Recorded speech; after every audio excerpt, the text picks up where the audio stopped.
سورہ آل عمران آیت نمبر 161۔ آپ حضرات کے پاس پیج نمبر ہے 140۔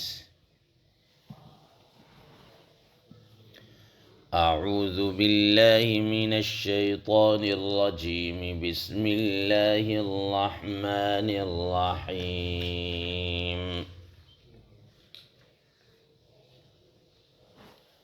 وما كان لنبي أن يغل ومن يغل يأت بما غل يوم القيامة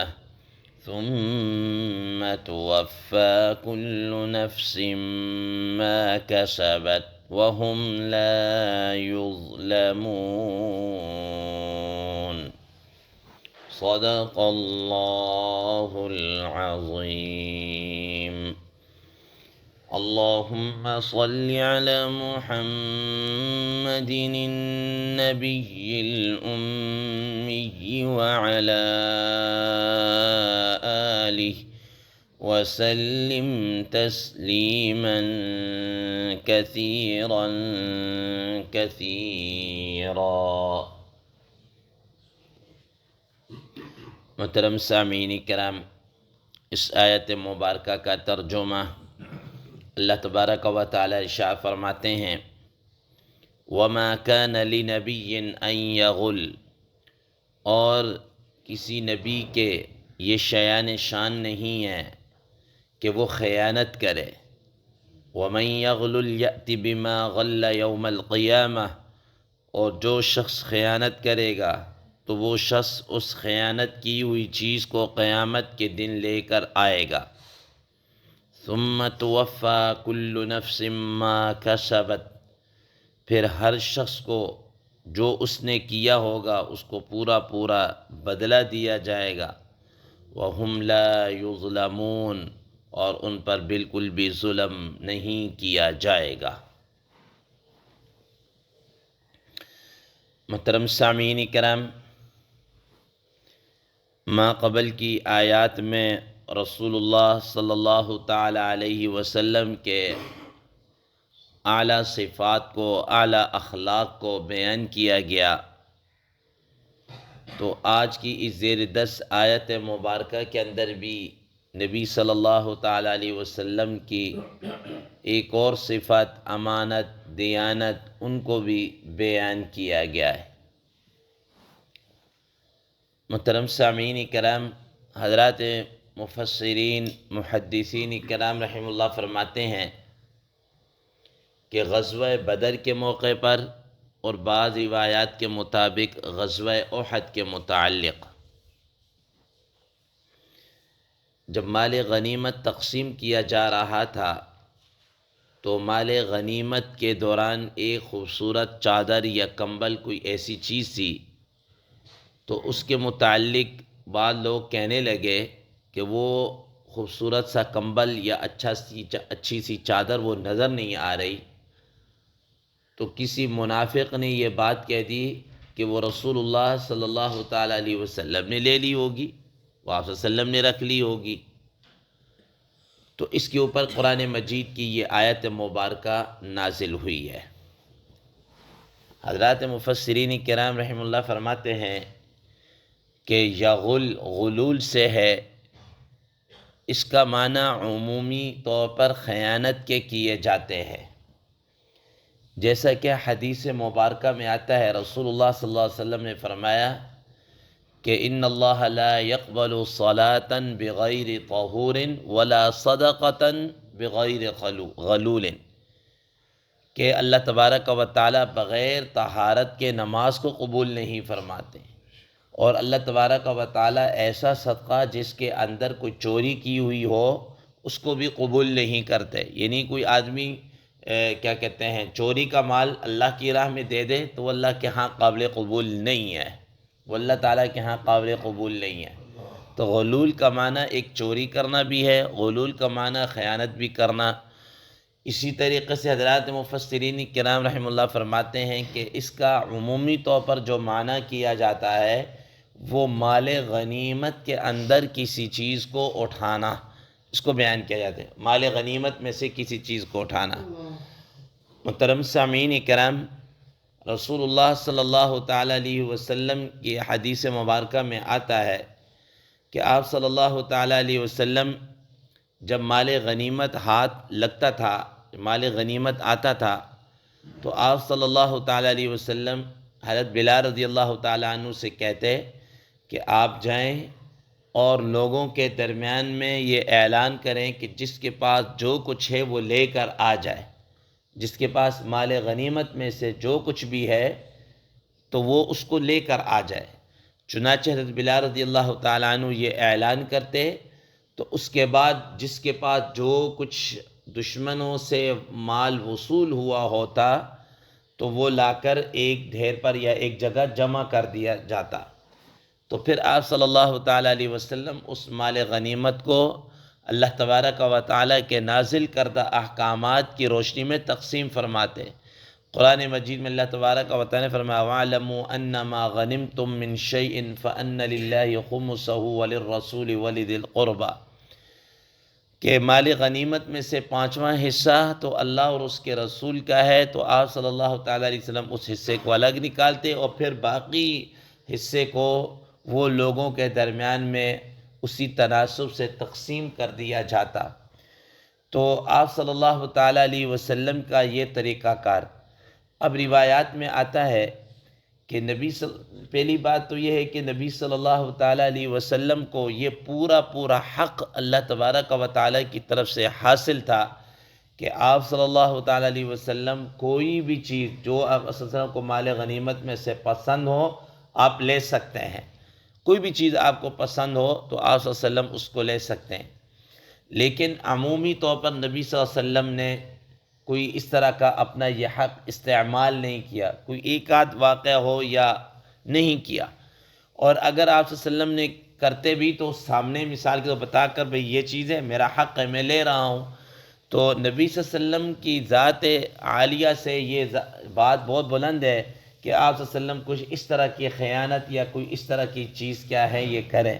تو اس پر قرآن مجید کی یہ آیت مبارکہ کیا ہے اللہ تبارک و تعالی نازل فرمائی اور نبی صلی اللہ تعالیٰ علیہ وسلم کے اور ذات اور صفات کو بیان فرمایا کہ آپ علیہ السلام کے شان سے یہ بہت بعید ہے کہ چپکے سے کوئی چیز اس طرح کر لیا جائے، اٹھا لیا جائے۔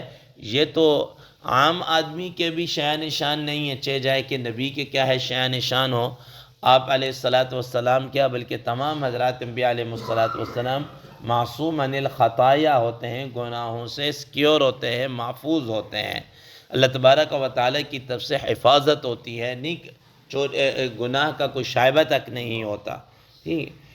محترم سامعین کرام، حدیث مبارکہ میں آتا ہے رسول اللہ صلی اللہ علیہ وسلم نے مال غنیمت کے اندر چوری کی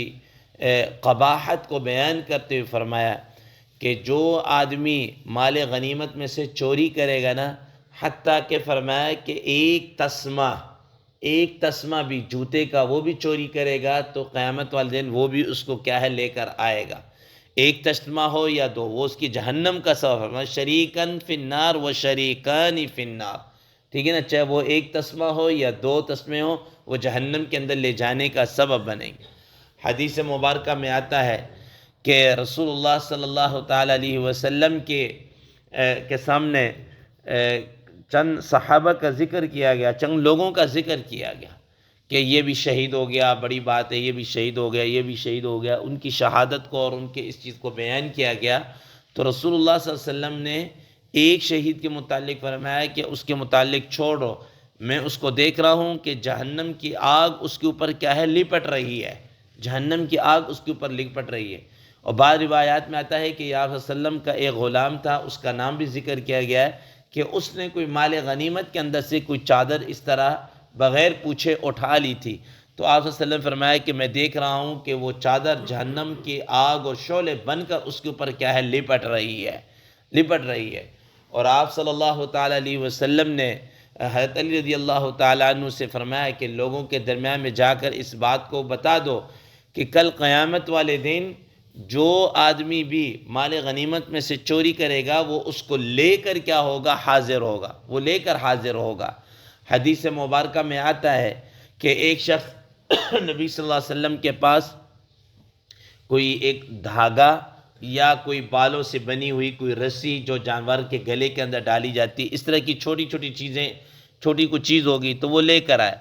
جبکہ مال غنیمت تقسیم ہو چکا تھا۔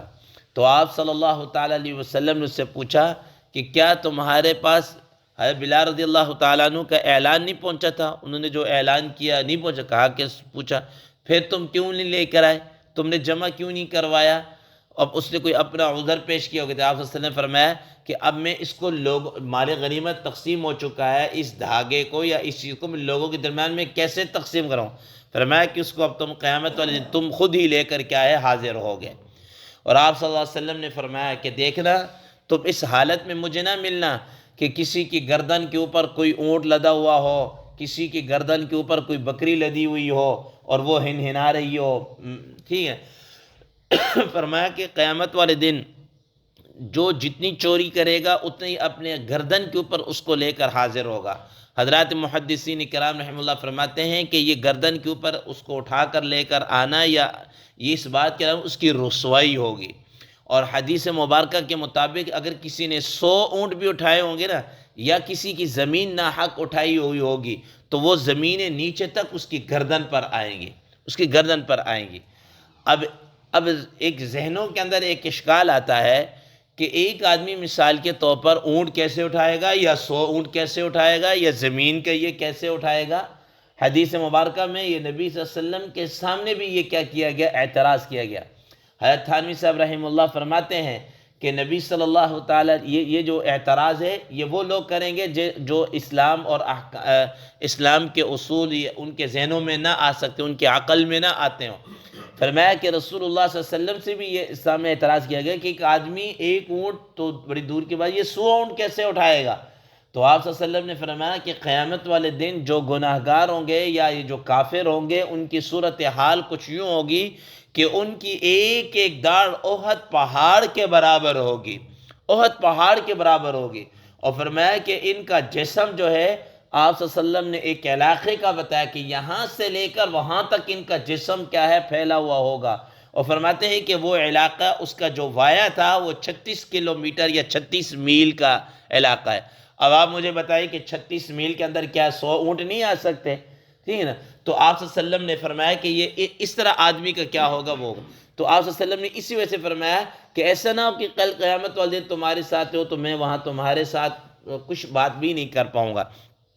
تو اس چیز کو منع کیا گیا۔ فرمایا کہ یہ تو عام آدمی کے لیے، اور آپ صلی اللہ علیہ وسلم کی ذات عالیت تو نبی ہے، تو اسی فرمایا وَمَا كَانَ لِنَبِيٍّ أَن يَغُلَّ، کسی نبی کے لیے یہ مناسب نہیں ہے کہ شایان شان نہیں ہے کہ وہ خیانت کرے یا مال غنیمت کے اندر کوئی اس طرح کی چوری یا خیانت کرے، العیاذ باللہ، نقل کفر نہ باشد۔ وَمَن يَغْلُلْ يَأْتِ بِمَا غَلَّ يَوْمَ الْقِيَامَةِ، اور جو شخص جو بھی اس طرح کی خیانت کی ہوئی چیز ہوگی اس کو قیامت والے دن کیا ہے، لے کر آئے گا۔ حضرت مفتی شفیع صاحب رحمہ اللہ فرماتے ہیں دیکھیں چوری دو طرح کی ہوتی ہے، دو طرح کی، ایک ہوتی ہے شخصی چوری، ایک ہوتی ہے قومی چوری، ٹھیک ہے نا؟ شخصی چوری کیا ہے کہ کسی ایک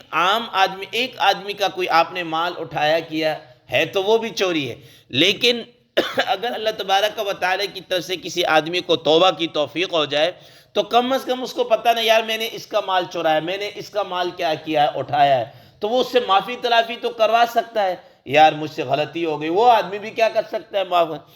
اور ایک قومی چوری ہوتی ہے اور ایک عمومی جو چیز ہوتی ہے اس کے اندر جناب اعلیٰ یہ کیا ہے، یہ بڑی خطرناک چیز ہے کہ اب ظاہر ایک عمومی چندے کے اندر، ایک قومی چیز کے اندر کچھ ہوتا ہے، وہ تو پتہ نہیں سارے قوم کا کیا ہے وہ مجرم ہے، کس سے وہ معافی کرتا چلا جائے گا۔ اسی وجہ سے حضرت تھانوی صاحب رحمہ اللہ نے یہ اپنے مواعظ اور اپنی کتابوں کے اندر یہ بات لکھی ہے کہ جہاں پر وقف کی چیزیں ہوں یا جہاں پر عمومی چندوں کی چیزیں آتی ہوں تو فرمایا کہ وہاں پر احتیاط اور بھی بہت کیا ہے، زیادہ ہے، کہ وہاں پر تو آپ کس کو جواب دیں گے، کس سے معافی کریں گے؟ پھر ہر آدمی کا مزاج کیا ہے، الگ ہے، وہ معاف کرے یا نہ کرے، اول تو پتہ ہی نہیں کس کا ہے، پھر جناب والا معافی کہاں کس طرح مانگتا رہے۔ اس لیے حضرت مفتی شفیع صاحب رحمہ اللہ نے فرمایا کہ شخصی چوری سے بڑھ کر قومی چوری یہ اور بھی کیا ہے، جرم ہے۔ اب اسی کے اندر دیکھ لیجئے مثال کے طور پر، اب کچھ چیزیں ایسی جن کو عمومی طور پر ہم